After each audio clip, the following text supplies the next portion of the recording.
ಗಂಡನ ವಿಪರೀತ ಕಿರುಕುಳಕ್ಕೆ ಮಹಿಳೆ ಬಲಿ.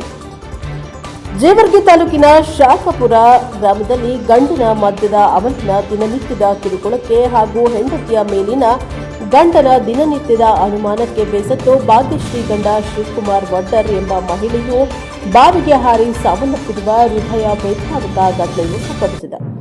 ಮಹಿಳೆಯು ಮಂಗಳವಾರದಂದು ಬೆಳಗ್ಗೆ 6 ಗಂಟೆಗೆ ಬಹಿರ್ದೆಸೆಗೆದ್ದು ಹೊರಗೆ ಹೋದ ಮಹಿಳೆಯ ಮನೆಗೆ ಬರಲಿಲ್ಲವೆಂದು ಅನುಮಾನಗೊಂಡು ಕುಟುಂಬದ ಸದಸ್ಯರು, ಸಂಬಂಧಿಕರು, ಗ್ರಾಮಸ್ಥರು ಸೇರಿಕೊಂಡು ಎಲ್ಲಾ ಕಡೆ ಹುಡುಕಾಟ ನಡೆಸಿದ್ದಾರೆ ಮತ್ತು ಪೊಲೀಸರ ಸಹಾಯದಿಂದ ಮಂಗಳವಾರದಂದು ಅಗ್ನಿಶಾಮಕ ದಳದಿಂದ ಗ್ರಾಮದ 3-4 ಬಾವಿಗಳಲ್ಲಿ ಹಳ್ಳದಲ್ಲಿ ಶೋಧ ನಡೆಸಿದ್ರೂ ಪತ್ತೆಯಾಗಲಿಲ್ಲ. ಆದರೆ ಕುಟುಂಬದ ಸದಸ್ಯರು, ಗ್ರಾಮಸ್ಥರು ಸೇರಿಕೊಂಡು ಇಂದು ಬೆಳಗ್ಗೆ 6:30 ಗಂಟೆಗೆ ಮತ್ತೆ ಹುಡುಕಾಟ ನಡೆಸಿದಾಗ ಗ್ರಾಮದ ಬಾವಿಯೊಂದರಲ್ಲಿ ಶವ ಪತ್ತೆಯಾಗಿದೆ. ಮಹಿಳೆಯ ಸಾವಿನ ಸುದ್ದಿಯನ್ನ ತಿಳಿದು ಕುಟುಂಬಸ್ಥರು ಮತ್ತು ಸಂಬಂಧಿಕರ ಆಕ್ರಂದನ ಮುಗಿಲು ಮುಟ್ಟಿದೆ.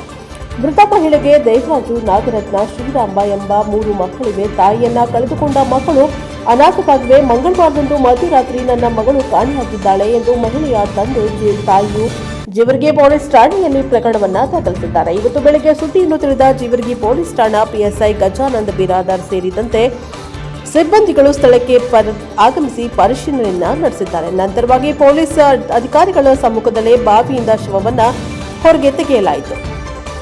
ನಂತರವಾಗಿ ಶವವನ್ನ ಮರಣೋತ್ತರ ಪರೀಕ್ಷೆಗಾಗಿ ಜೇವರ್ಗಿ ಪಟ್ಟಣದ ಸರ್ಕಾರಿ ಆಸ್ಪತ್ರೆಗೆ ರವಾನಿಸಲಾಯಿತು. ಪೊಲೀಸರು ತನಿಖೆಯನ್ನ ಕೈಗೊಂಡು ಮುಂದಿನ ಕ್ರಮಕ್ಕಾಗಿ ಕೈಗೊಂಡಿದ್ದಾರೆ.